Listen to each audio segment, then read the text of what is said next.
This week, C-SPAN was on the road in Iowa as 2024 presidential candidates brought along surrogates to help make their cases to caucusgoers, with just 3 weeks to go until the Hawkeye State's First in the Nation contest. Hear Florida Congressman Matt Gates stumping for former President Donald Trump in Iowa. See Governor Ron DeSantis with Kentucky Congressman Thomas Massie also in the Hawkeye State. We'll also take a look at how local Republicans in Iowa are preparing for next month's caucus, and see independent presidential candidate Robert F. Kennedy Jr. as he met with voters in Phoenix. Also, conversations with political reporters Stephen Gruber-Miller and Paul Steinhauser on the latest campaign news in New Hampshire and Iowa. But first, a look at the response to the Colorado Supreme Court's decision to bar former President Donald Trump from the state's ballot for the 2024 Republican presidential nomination.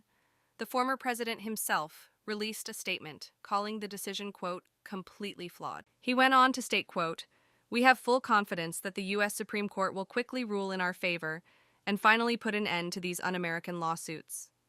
Next, a look at reaction to the Colorado Supreme Court's decision from fellow Republican contenders Ron DeSantis, Vivek Ramaswamy, and Nikki Haley. I think the U.S. Supreme Court is going to reverse that, but here's the larger thing of what the left and the media and the Democrats are doing. They're doing all this stuff to basically solidify support in the primary for him, get him into the general, and the whole general election is going to be all this legal stuff. And look, it's unfair. They're abusing power 100%. But the question is that going to work? And I think they have a playbook that unfortunately will work, and it'll give Biden or the Democrat or whoever the ability to skate through this thing. That's their plan. That's what they want. What they don't want is to have somebody like me who will make the election not about all those other issues, but will make the election about the failures of Biden, the failures of the left, and how we're going to be able to turn the country around. If that's how the election's framed, we will win. They have just tried to bar President Trump from the Colorado ballot using an unconstitutional maneuver that is a bastardization of the 14th Amendment to our U.S. Constitution. This was a provision, Section 3, that was designed to bar Confederate members, people who switched to the Confederacy, from actually being able to serve. That's very different than what's at issue here, to say the least. This is a hollowed out husk of what the country was built on. The basic principle that we, the people, select our leadership, not the unelected elite class in the back of palace halls. That's old world Europe, not the United States. That's why I'm making a pledge today that I will withdraw, I pledge to withdraw from the Colorado GOP primary ballot unless and until Trump's name is restored. And I demand that Ron DeSantis and Chris Christie and Nikki Haley do the same thing, or else these Republicans are simply complicit in this unconstitutional attack on the way we conduct our constitutional republic. I mean, look, what we saw in Colorado, I will tell you that I don't think Donald Trump needs to be president. I think I need to be president. I think that's good for the country. But I will beat him fair and square. We don't need to have judges making these decisions. We need voters to make these decisions. So I want to see this in the hands of the voters. We're going to win this the right way. We're going to do what we need to do. But the last thing we want is judges telling us who can and can't be on the ballot. President Biden also reacted to the news from Colorado's Supreme Court while arriving for a visit to Milwaukee. Let's listen. That's up to the court. That's all I have to say. Is he an insurrectionist?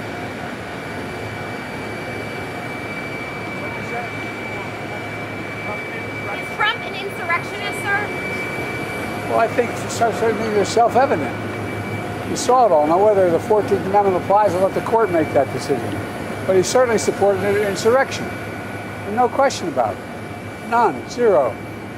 And he seems to be doubling down on about everything. Anyway, I've got to go do this. Next, we're in Cedar Rapids, Iowa. That's where Republican Congressman Matt Gates of Florida spoke to Republican caucusgoers, telling them why he was supporting the former president's 2024 bid. Let's listen. We have to have the strength. And with all due respect to all the other Republicans who are running for president right now, there is one man with the experience and the drive and the vision to lead our party and our movement, and that is Donald J. Trump.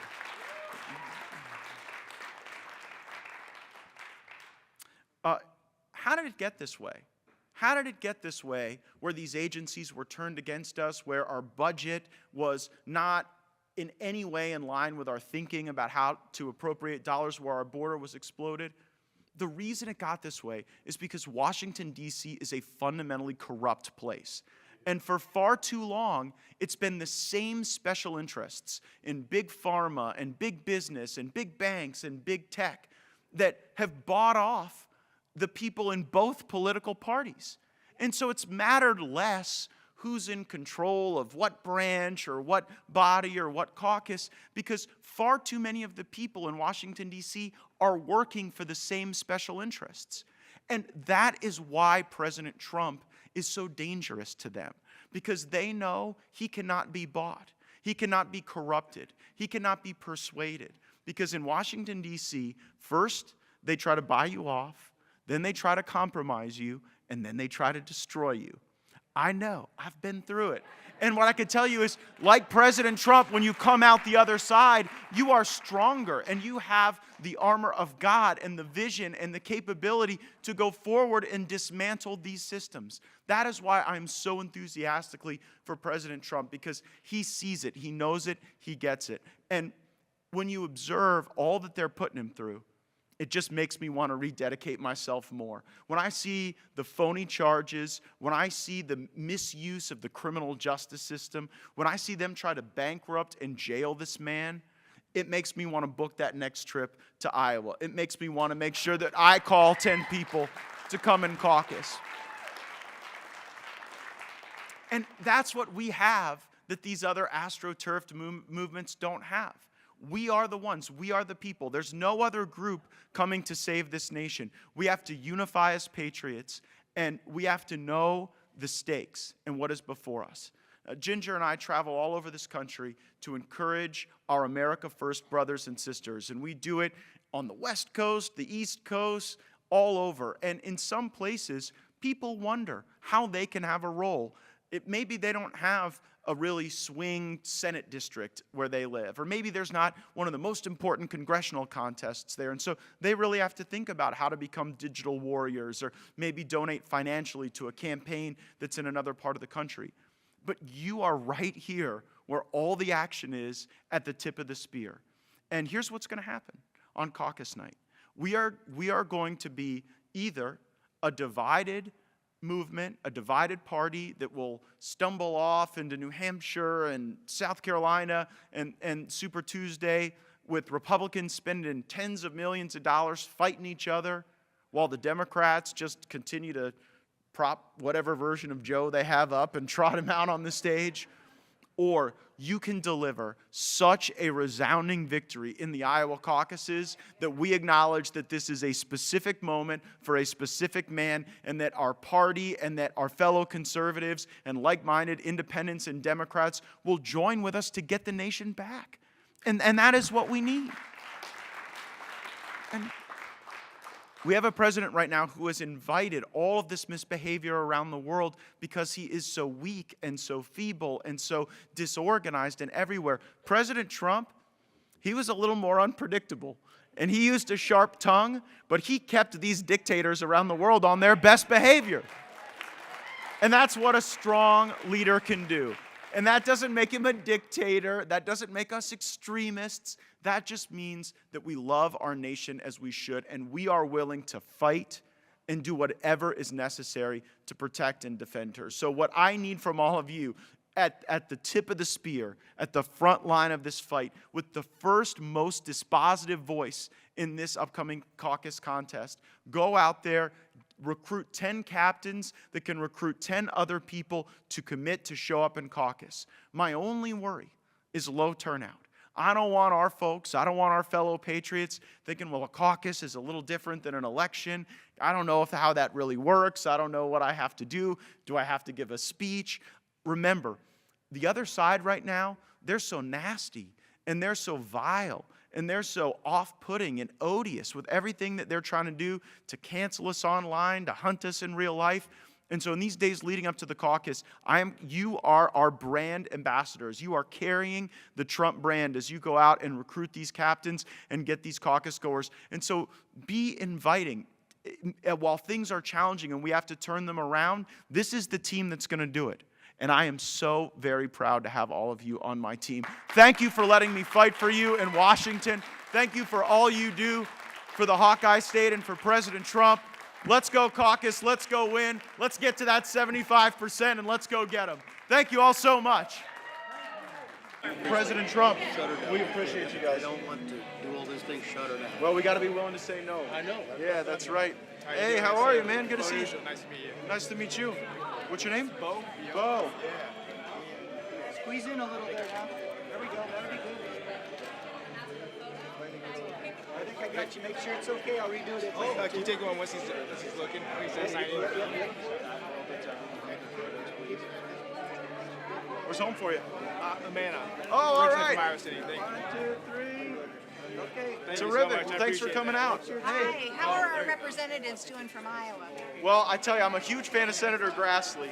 He's done a great job on getting a lot of this investigative work out. I don't think we would know a lot about what's going on with the Bidens and Ukraine if it weren't for Senator Grassley. So he's How my about the favorite. representatives? I see they all tend to vote together, and I don't ever feel when I watch them. Like it's fine video and stuff, but it's fine video. He's just interacting with people. People are trying to take photos with him. It's a lot, you know. People with this microphone in their face. Thank you. All right. Okay, thanks. I'm taking a picture with somebody else's phone. You've been turned into the volunteer camera guy. Who's next? That's my fault. All right. I got a shadow right here. So Good to see you. Come on, ladies. This is my Good other to see side you guys. criminal. Yeah, thank you so much, man. All right. it's good to meet you too. There we go. There we go. I've conscripted a photographer. I see that. Yeah. Okay, you're on. God bless y'all. Hey, thanks for what you do for President Trump. It means a lot to me. I cheated. I know. I can't go anywhere without her now. Football games. Oh no. I'll probably lose her to a football player. Whose hat is that? There you go. Open eyes on these guys. 1, 2, 3. Because he's good. Sure, thank you.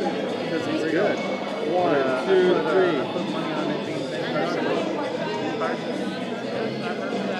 Well, hey, listen. Some of our best Republicans came out of Chicago because you're battle hard. You're behind enemy lines. Oh, thank you both. Thank you. God bless you guys. There you go. Perfect. 1, 2. Thank you guys for what you're doing. We're counting on you. Of course, I'm going to get my big shirt. They might think you're radical.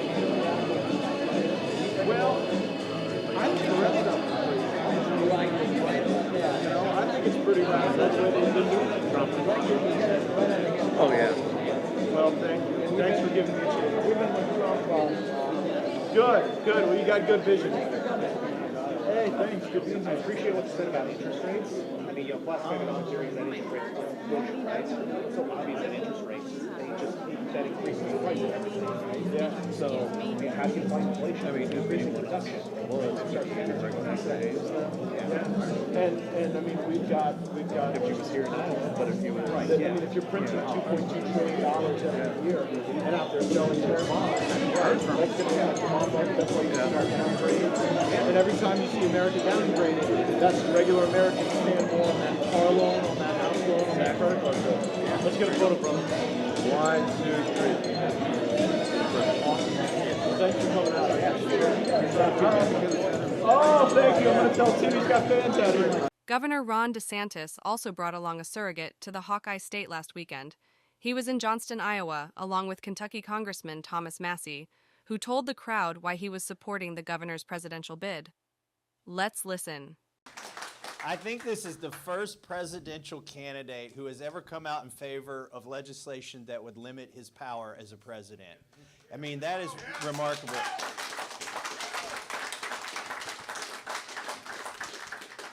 But, you know, on the way over here, he was telling me about stuff he did in Florida, and I said, did you do that by executive order, or did you have to pass that through the legislature? And the answer was always, I got it passed through the legislature.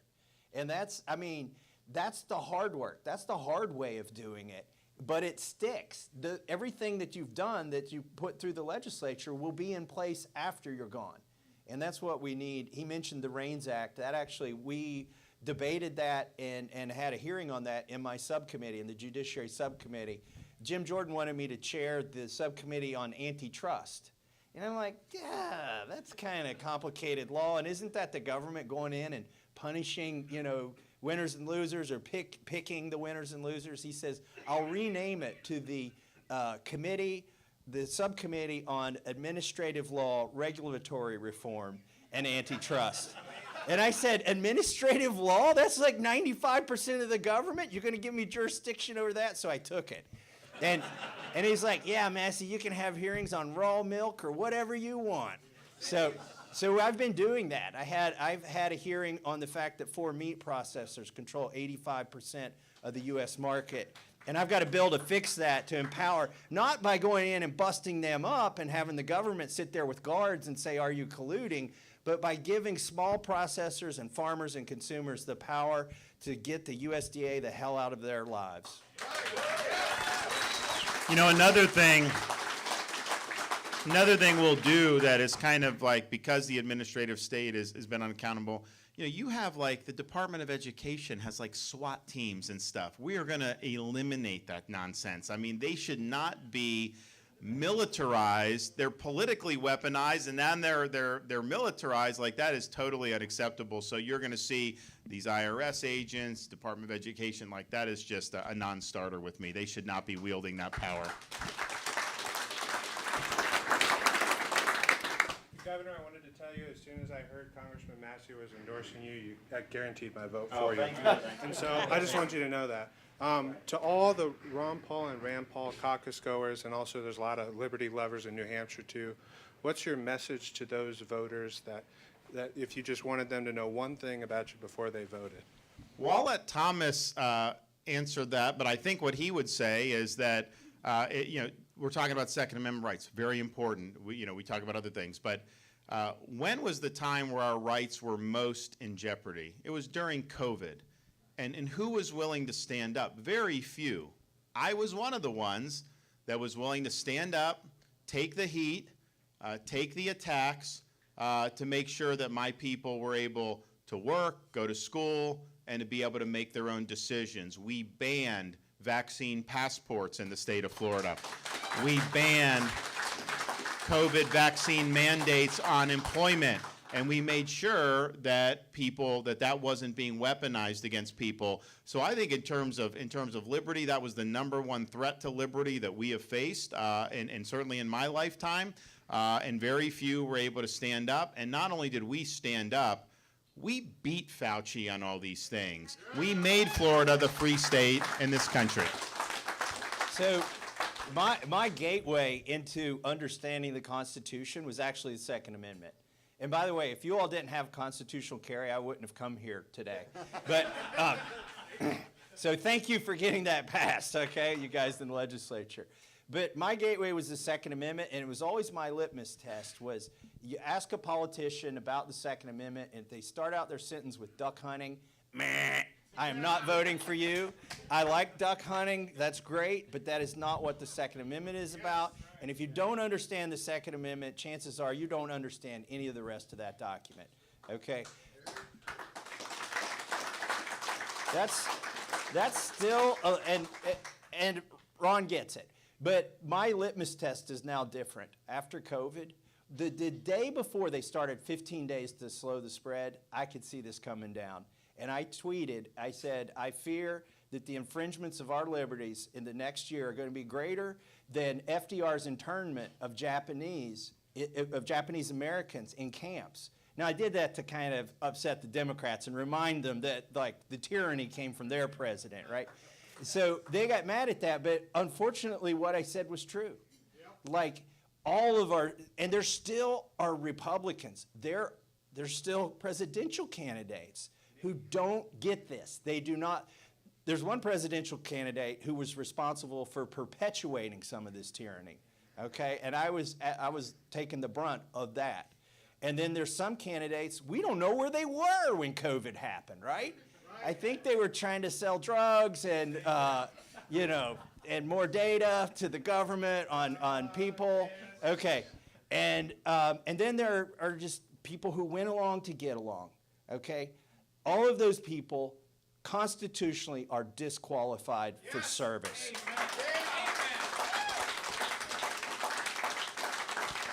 And the governor put his finger on it. The greatest threat to liberty that's happened in my adult lifetime was during COVID, and this is the only guy who was fighting when it could have cost him his position in government. There we go. Thank you. Thank you. Thanks for coming. Yes, of course. Appreciate you guys. Thank you. Thank you. What is that sign? Yeah. Thank you. There you go. Thanks so much. See you at Drake University in a month. Thanks so much. Appreciate it. Yeah. Thank you. Right here? Yeah. All right. Good deal. How you doing, man? Want to do a photo? No, I don't think so, because you need 3/4 of the states to ratify. So if someone were to do something crazy, you're not going to have 3/4 of the states that are going to ratify. Have you seen the mock convention and what they came out with in the practice was nothing but 95% Republicans? They destroyed it with 95% Republicans. Yeah, but that's you would have 3/4 of the states that are not going to budge on things that are fundamental. I have very significant confidence in that. It's hard to do. The only way you'd be able to do anything are on things that are very popular, like term limits and things, because you got to get votes from blue states. So we'll get that. It'll be good. Thank you. Keep grinding. Yeah, of course. Keep it Paul right here. We got one more, man. Yeah, he's taking it. Thanks. Thanks for coming. Thanks for coming. Yeah, you want to do one? Hold on. It's the countdown. Just let it count. My son is over in Japan and was heading up. Watch that look. Is he in Japan?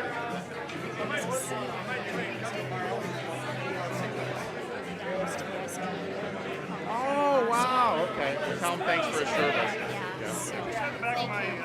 Yeah. Okay. Is this Florida? Yeah. You know these are obsolete now, right? It's a constitutional carry. Piece of memorabilia. Oh, yeah. Good deal. Yeah. Got it? All right. Can we take a picture? Yeah. Come on. Who's doing it? Come over here. How are you?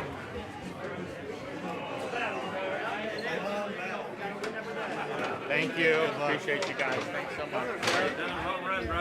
Thank you. I'll take it from you, brother. Thank you. Yep, right here, sir. Right here? Joe over here was hoping for a photo. That's a good work. How you doing, buddy? Thanks so much. Yeah. Good question. Who's taking it? Okay. Oh, no. Okay. You just want to say hi. Good. All right. Where am I going this way?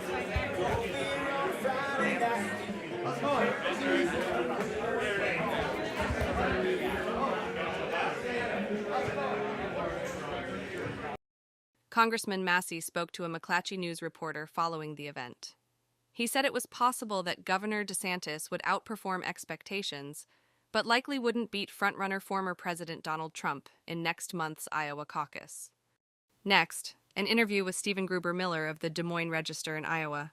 He told us about the state of the GOP presidential race there, with just 3 weeks left until the first-in-the-nation caucus. The Des Moines Register and NBC News have done some polling on Iowa on the Republican presidential race, and what we found is Donald Trump has increased his support from earlier in the year. He now has a majority support among Iowa caucus goers at 51%.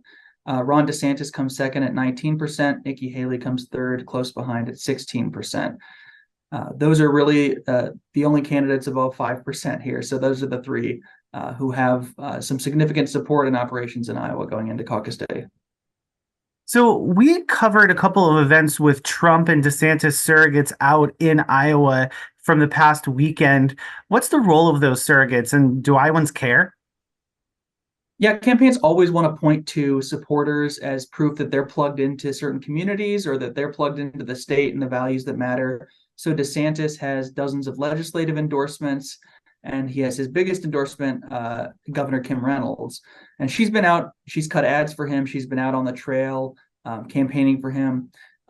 Interestingly, we polled on this too, and our polling shows actually 31% of likely Republican caucus goers say it makes them more likely to support DeSantis. 14% say it makes them less likely to support him, but 54%, a majority, say it doesn't matter to them at all. So I think, Iowans, there's always trusted messengers that people like to turn to, but Iowans also like to make up their own minds. So they're going to go into caucus night, kind of considering all of those supporters, but ultimately making a decision themselves. And as far as Reynolds goes, Trump has sort of tried to cut into this advantage as well. His campaign is also running ads with clips of the governor praising him during past rallies before the current presidential race was underway, making it seem like she's endorsed him when in fact she's endorsed DeSantis. You've been out on the trail with candidate Nikki Haley in recent days. What was that like? What was that experience like? And what's her ground game like in Iowa with 3 weeks to go? Yeah, Nikki Haley has sort of lagged behind DeSantis and Trump as far as ground game. DeSantis and the Never Back Down pack have had dozens of people on the ground in Iowa, and Trump has a really sophisticated ground game this year, which wasn't the case when he first ran in 2016. So Haley has kind of been playing catch up a little bit to that. She sort of saved some of her money from earlier in the race and is deploying it now. She's also got an endorsement from Americans for Prosperity Action, national conservative grassroots network, and they have about 10 staffers and dozens of full-time dozens of door knockers who are out encouraging people to go caucus for her. So she's hopeful that endorsement will help her close that gap. As far as her events, she holds town hall events. She always takes questions from the crowd. She's a very polished speaker and is very good at answering those audience questions. She had a pretty big event. She had around 300 people at an event last night in Davenport, which was probably her bigger one on this swing. And she's been a little bit slower to visit Iowa. She hasn't done, the 99 county tour like DeSantis has, but she's sort of ramping up her travel in the last month. And I think we're going to see a lot of her between now and caucuses. This last swing she just completed was 5 days, 10 campaign events over that time. So with 3 weeks left to go until the caucuses, what is it going to be like on the ground for voters and candidates in Iowa? Well, if you're in Iowa, you've already seen the ads, either online or on your TV screens. There's a lot of candidate ads attacking each other. Particularly DeSantis and Haley's PACs have been going after each other as they try to position themselves as the main challenger to Donald Trump. So they're not going after Trump as much on the air, but they are going after each other. Trump, like I mentioned earlier, is running ads with Governor Reynolds, praising him in the past. All the candidates are running ads, promoting themselves. So that's one aspect of things. You also might get, someone knocking on your door. You might get text messages telling you, hey, come out to a candidate event or come caucus. Make sure you're ready to caucus on January 15th. So there will be a lot of last minute action by these campaigns to try to get people out to events. And most importantly, get them out on a cold January 15th night to caucus. And what are you and your Des Moines Register colleagues looking at over the next 3 weeks? What are kind of little signs of what may happen? Yeah, the caucuses traditionally break late. And what we see, we always look for if there's a late surge of support for anybody, right? The race could look a certain way now. And, some candidate could gain a little bit of momentum. I think it's going to be a matter of degrees as far as the results in Iowa, right? Trump has that big lead, and historically we've never seen anyone with that large of a lead get leapfrogged in the caucuses, but a strong second place could be good for either Haley or DeSantis going into New Hampshire. And so they'll be looking to, whatever the margin is, they'll be looking to frame it as a win for them. And so the degrees matter, right? Turnout and organization matter because, again, you have to get your people out, your supporters out on a very specific night at a specific time to go caucus for you. It's a little bit different than a primary. So the organization and ability to get people motivated to turn out really matters. Next, a look at how Republican activists in Iowa are preparing for the Hawkeye State's first in the nation caucuses. A peek into a meeting of the Boone County GOP, where locals were welcome to ask questions about how the caucus process works and what they can expect next month. So what is a caucus? They wanted to have something on what is a caucus, and that was before I knew C-SPAN was going to come and tape this. But so what is a caucus? People want to know what's the difference between a caucus and a primary. So when you want to know something, what do? You look in the dictionary.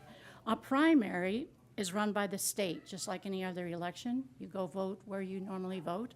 A caucus, and I'm reading what the dictionary said, a caucus is a closed meeting of a group of persons belonging to the same political party or faction, usually to select candidates or to decide on policy. So in Iowa, this means the political parties themselves run the caucus. It's not run by the state or the county or anybody. A little bit more. Okay. One more thing to read. This is for all of our friends not in Iowa that may be listening to this. Briefly, this is what we would like the rest of the country to know about the Republican Iowa caucus. You have to be a registered Republican living in your precinct to vote in person at the designated site. It's a one evening only event with no absentee voting.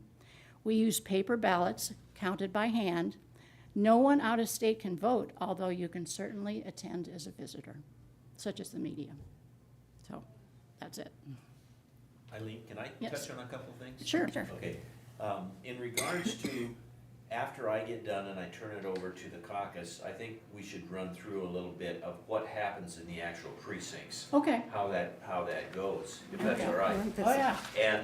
And so basically once the caucus, once everything is adjourned to the individual precincts, there's a chairperson and a secretary. And the first order of business that they will do is to have the vote. To vote themselves as permanent right. Chair and permanent secretary.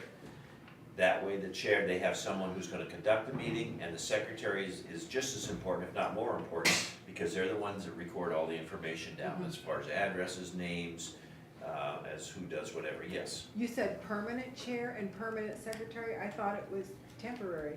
Well, you're temporary until you're voted in as permanent. Okay. Yes, that happens right away as soon as you're there. You have to have somebody running it, so that's why you call it a temporary chair and a temporary secretary, and 9 times out of 10, they will become the permanent secretary and the permanent chairman.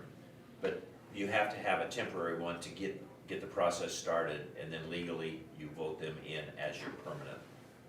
Okay, does that make sense? Looks like a formality, but that's the way you have to do it. And they're already chosen. Yes. All of those temporary chairs and temporary secretaries are already chosen, and they know that they're going to be going to their precinct and they're going to nominate themselves. I nominate myself as, or somebody can do it, from the group. And most generally, nobody challenges that because nobody wants to be a chairman. So it's Or the pretty easy. secretary. Or the secretary, so. I think the next thing that we need to discuss, because I heard the question asked, well, what else goes on in front of everybody? Well, probably the next, after the permanent one was elected, then go ahead and tell them. Well, actually, the next thing is we have what's called a Lincoln bag, and we pass it around for donations that come to our Boone County funds. And after that, we will collect the presidential ballots, and those people that are counters, like Cam is going to be a counter. We're going to, haven't found them all yet, but we're going to designate counters too. So they will collect the ballots, and we're going to send them off to a classroom at DMAC to do the counting. Not every caucus does this, but we're going to, because we have 7 precincts in our room. So, and when they go off to do the counting, that allows the temporary, the now permanent chair and secretary just to start doing the business, because we're going to nominate people for the Boone County Committee, which Cam has been wondering about, how do I do that if I have to count ballots? Well, we can make sure his name is on the list. So that's one election. And then another election is people that want to come to the county convention in February. Yeah, in February. And there's the platform of Iowa to look at if we want to add planks to that. So that's another thing. And then at some point in time, they will come back into the counters will come back and tell us what the vote was. If I could add one more thing, and Sure. I'm not trying to interrupt you, but I think it's important because I know this will be a question. Well, how come you're taking the ballots away from the room and going somewhere else? How do we know that they're being counted properly? The campaigns have already said that they want people, and it's in the state bylaws that they're allowed and they should come and watch the counting of the ballots. So every, just like Boone 1 will have 2 counters, and they will probably have 2 or 3 people standing behind them watching to make sure that they're counting them properly. So and this is something that we talked about because we felt historically people at the caucus, one of the most important things they probably want to do is vote for this presidential straw poll or election, whichever one you want to call it. And they don't want to sit there for long hours and hours after hours. So we want to move it along swiftly, not hurry it, but move it swiftly so that the business can be taken care of while the ballots are being counted, and then they'll bring the results of the ballots in, and by then a lot of the business will be done at the precincts. And on a state election or a government election, they have something called chain of custody. So Cam is going to have a paper that has, where he tallies up the votes, and he's going to sign that paper that says I was a counter, and then it's up to him and his fellow counter to do it accurately, count it twice, and then bring it to the person that's going to call it in to the state. So it's And who's that? Who calls it into the state? I do. I'm going to do that. So the leader of every, you're the leader of the Boone one? Right. And Rick is gonna be leading the Ogden? Right, and Tammy. So we would be the designated. And it's you can either call it in and they say, please don't do that. Use an app because we can't answer that many phones. So it'll be an app on a phone that we, and I'll have 7 precincts to report. So, and I have somebody to help me. Independent presidential candidate Robert F. Kennedy Jr. was also out on the campaign trail this past week. In Phoenix, he urged supporters to help him garner 43,000 signatures to appear on Arizona's ballot and talked about why he appealed to younger voters. Let's listen. We're launching tonight our ballot petition drive in this state. We need 43,000 signatures, and we have until August to get them, but I'm expecting that we're going to do it a lot quicker than that.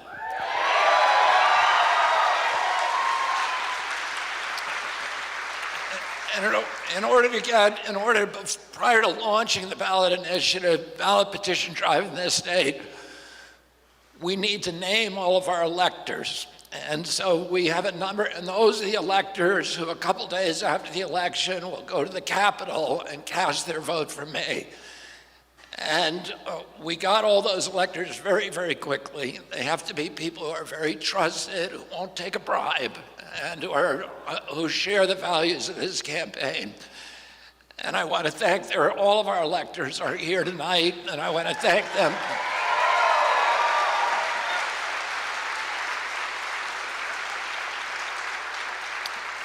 And a couple of minutes ago, I read for the first time the new Quinnipiac poll that just came out, and it has me leading both President Biden and President Trump among young people, under people.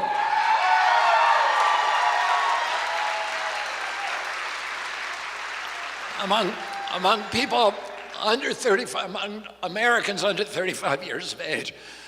Last month it showed the same thing, the Quinnipiac poll, but I was at 38 in that age group. Today I'm at 40. So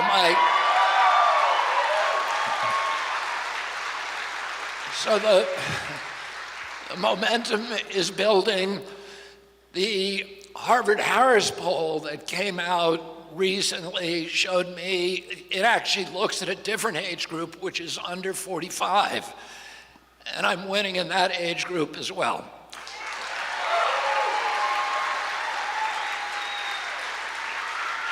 I'm also winning among independents, and I'm doing very, very well. We're in a three-way tie with Hispanic voters, with me beating President Trump, and among many, many other cohorts. So I feel very, very good about where we are today, and I'm really happy to be here in Arizona. To me, it's clear why we're doing well among young people. There's a couple of reasons. One is the one group that I don't do well with are the people that I ought to. They're people who know about my family, which are baby boomers. But the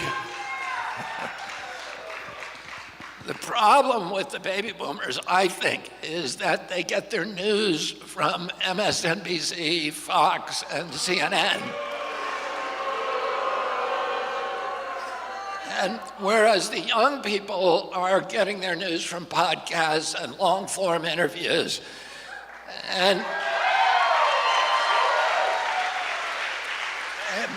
they become less subsumed in all the orthodoxies, the things that we're supposed to believe and the things that we're supposed to know. But the other reason is there's no other candidate who's talking about what's happening with young people. And one of the polls that I read, that was probably the most dismaying data point that I've seen since I started this campaign.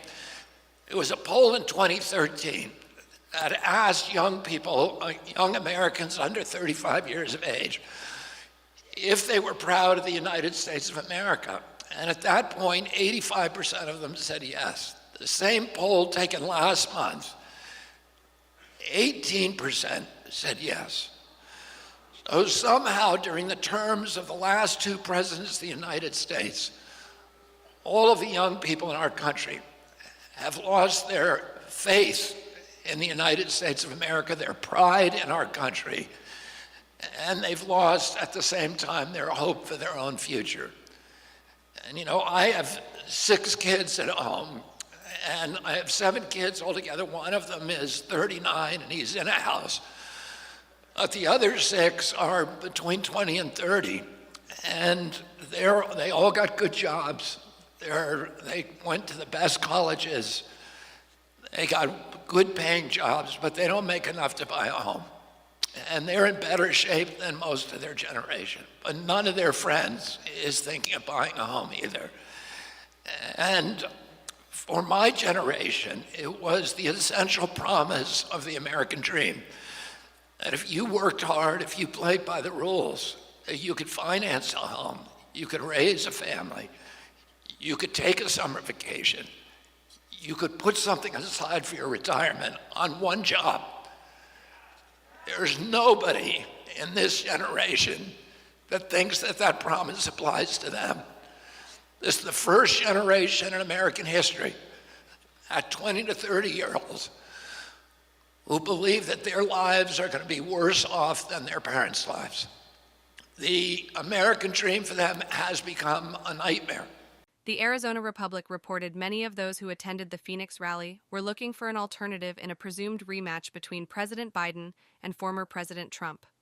Next, part of an ad the Kennedy campaign released this week. This fig tree that I'm sitting in, probably 200 years old, and it began as a little tiny seed with almost no chance of growing.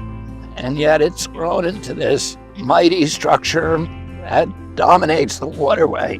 When I started this campaign last April, almost 7 months ago, a lot of people treated it with ridicule and derision. They said it was a long shot, that it would never work. And yet The campaign has grown, and we're now leading President Trump and President Biden in all Americans under 45 years of age. We're leading in independent voters and in many, many other categories. And we have a real shot at taking back our country. I've spent my career fighting so that Americans can enjoy these kind of natural resources. Nature is the infrastructure of our communities. And if we want to meet our obligation to our children to give them the same opportunities for dignity and enrichment and prosperity and good health as the communities that our parents gave us, we've got to start by protecting our environmental infrastructure, the air we breathe, the water we drink, the wildlife, the fisheries, the public lands. And now, a look back at ads from independent presidential candidates in 1996. Businessmen Ross Perot and Maury Taylor both sought to also solidify support from voters disenchanted with Democrats and Republicans. Next, a few ads from their campaigns. It wasn't long ago that Harley-Davidson was about to fail because of free trade with the Japanese. Finally, the fair traders leveled the playing field, and Harley was able to keep the tens of thousands of American jobs. But our jobs are in trouble again because of people in Washington like Bob Dole and Bill Clinton. They've never made anything. I'm a manufacturer, not a politician or a lawyer. Call me. I have the business sense we need to keep fair trade for Americans. As president, Ross Perot will explain changes to major programs like Medicare and Social Security to the people. He will conduct national voter referendums so the people can approve or reject. It's your tax dollars, your programs. You should decide. Vote for Perot. There are 27.5 million veterans in the United States. And there's one more battle to fight. We have to take our country back from the special interests. Don't waste your vote in '96. Just vote for Ross. Because you own this country. Next, a little more from President Biden's trip to Milwaukee. The Journal-Sentinel newspaper there reported his visit to the state's Black Chamber of Commerce was intended to highlight his administration's support for Black-owned businesses. Black voters in the Milwaukee area are considered crucial for President Biden in his re-election bid. In 2020, he won the state by just more than 20,000 votes. All this groundbreaking work is producing groundbreaking results. Record job creation, historic economic growth. We have among the lowest inflation rates of any major economy on this earth. We're fighting a lower cost to give folks just a little bit more breathing room, as my dad used to say. But let's be clear. Republicans are against so many critical actions that help working and middle-class people, especially Black Americans. Just remember how the pandemic hit Black businesses especially hard. How my predecessor on his watch, women and minority-owned small businesses found themselves last in line to access emergency relief through programs like the Paycheck Protection Program. On my watch, energy and emergency relief went to minority-owned businesses first, not last.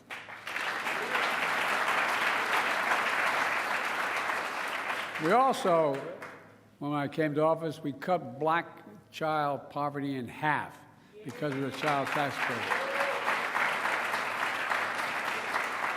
As I tried to extend it, every single Republican in Congress voted against continuing the program. But I'm not giving up till we get it back.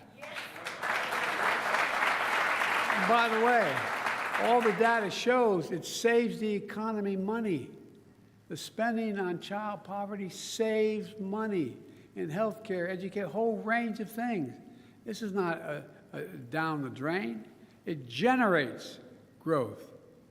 We drafted and I signed a law that will lower prescription drug costs significantly for all Americans. You know, I was at a town meeting in Northern Virginia, and I was holding a meeting. This is 2 years ago. I've been fighting Big Pharma for a long time.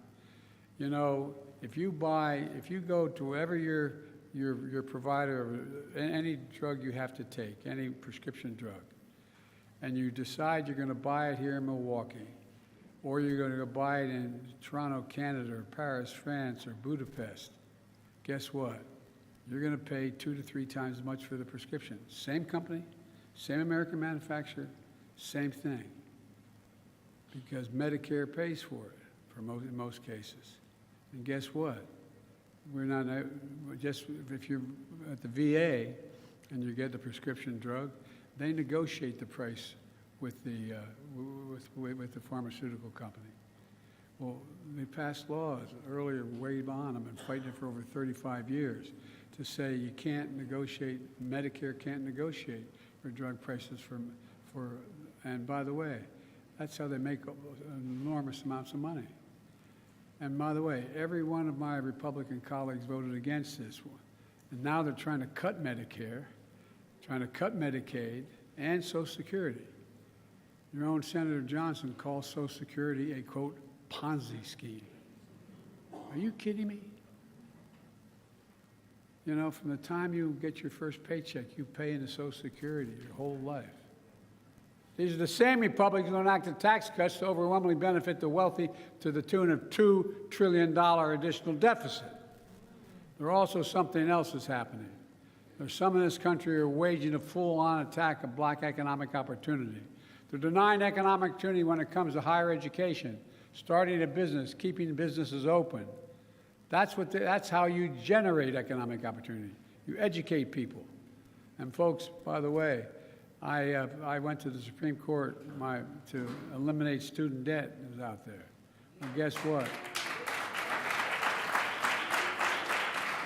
The Supreme Court ruled against it, but I still got 136 million people's debt relieved.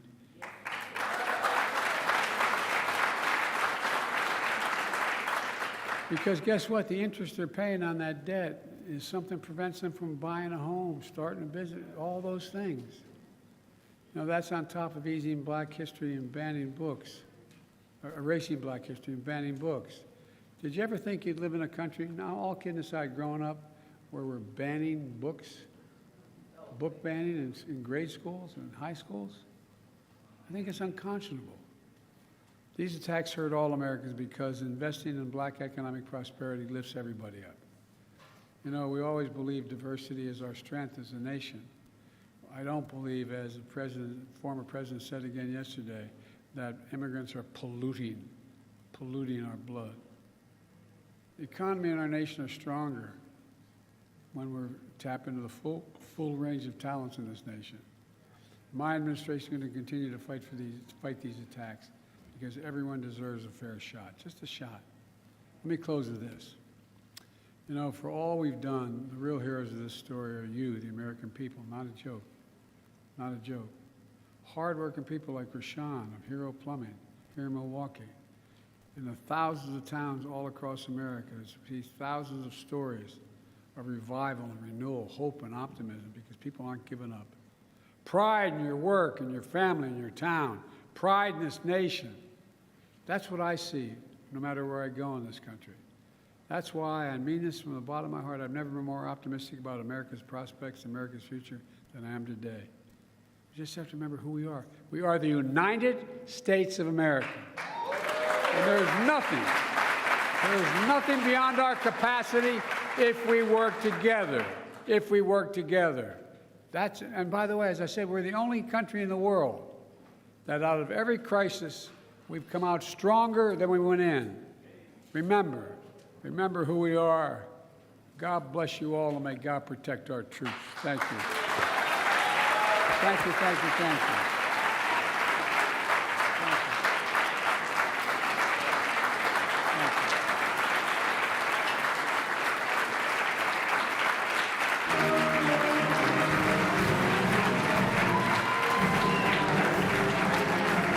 Paul Steinhauser is Fox News national political reporter and columnist with the Concord Monitor in New Hampshire. Paul Steinhauser, what's the current state of the GOP presidential race in New Hampshire right now? Well, our governor up here in New Hampshire, Chris Sununu, who endorsed Nikki Haley in mid-December, is crowing that it is now a two-person race in New Hampshire between her and former President Donald Trump, who obviously remains the commanding frontrunner both nationally and in the early state polls. But got a couple of surveys that have come out in recent days that were conducted during and after Sununu's endorsement that really do show it is becoming a two-person race here. Trump's lead in the mid-40s, Haley now surging to about 29 or 30% among likely Republican presidential primary voters in New Hampshire. And what is Nikki Haley's ground game like in New Hampshire? What's her campaign doing? Well, her ground game was pretty small for quite some time. Remember, Haley for months had been running a very nimble, very lean machine, a very small campaign with not a big imprint either here in New Hampshire or in Iowa, whose caucuses lead off the calendar. They go on January 15th, our primary on the 23rd. But in recent weeks, she's been building up her staff in New Hampshire. She also landed the endorsement, the backing back in November or early December, I believe, from Americans for Prosperity, from their political wing. And with that comes a lot of support when it comes to the ground game, when it comes to getting out the vote and reaching out to the grassroots. So she's definitely been boosted in recent weeks. And now she has the Governor Sununu's endorsement as well. And that doesn't come with a huge organization, but it does come with probably arguably the most energetic governor in the country, somebody who's going to be tireless for her on the campaign trail and as a top surrogate doing media interviews. Now, you wrote earlier this week as well about kind of an ad battle going on between super PACs supporting Haley and Trump. What are those ads looking like, and how big are the buys? Yeah, the Trump super PAC, MAGA Incorporated, Make America Great Again Incorporated, had been off the air for a while in New Hampshire, but now they're up with new ads. And instead of taking aim at Ron DeSantis, who was their big target back in the summer and early fall, they're now going after Nikki Haley. Nikki Haley promised. I will not now, not ever, support raising the gas tax. Really? Not now? Not ever? Huh. Just 24 months later, high tax Haley flipped. Let's increase the gas tax by 10 cents. That's right. High tax Haley broke her promise. Let's increase the gas tax. Repeatedly backing higher taxes hurts families. New Hampshire can't afford Nikki High Tax Haley. Make America Great Again Inc. is responsible for the content of this. The super PAC supporting her, Stand for America Fund, is firing back and kind of noting that, well, if everybody's attacking Nikki Haley, there must be a reason why. Of all the Republicans running for president, why is Donald Trump only attacking Nikki Haley? Because Trump knows Haley's the only one who can beat him. As governor, Nikki Haley cut taxes for small businesses by 40%. And now she's pledging to eliminate the federal gas tax. Want an 80-year-old name from the past or a new generation of conservative leadership? SFA Fund Inc. is responsible for the New Hampshire's been flooded with ads. We're going to see a lot more between now and January 23rd, and it's a very similar story in Iowa as well. So we're a month out from New Hampshire's primary. What is the next 4 weeks going to look like on the ground in the Granite State? You know, it's funny. It's going to actually be a little quiet here. Why? Well, Iowa comes first. So most of the campaign traffic over the holidays and those first 2 weeks of January leading up to the 15th, you're going to see former President Trump. You're going to see especially Florida Governor Ron DeSantis and Nikki Haley to a degree spending most of their time in Iowa. The one exception to that rule, Vivek Ramaswamy as well. Remember him, the multimillionaire biotech entrepreneur, first-time candidate, who's also in the hunt for the nomination. The one oddball there will be former Governor Chris Christie of New Jersey, making his second bid for the White House. And just as he did in the 2016 cycle, he's devoting nearly all his time and resources to New Hampshire. So he'll have the state pretty much to himself over a couple of weeks. But once those caucuses are over on the 15th, everybody who's remaining in the race comes right back to New Hampshire. A reminder, this program and all of C-SPAN's campaign 2024 coverage can be found online at cspan.org/campaign.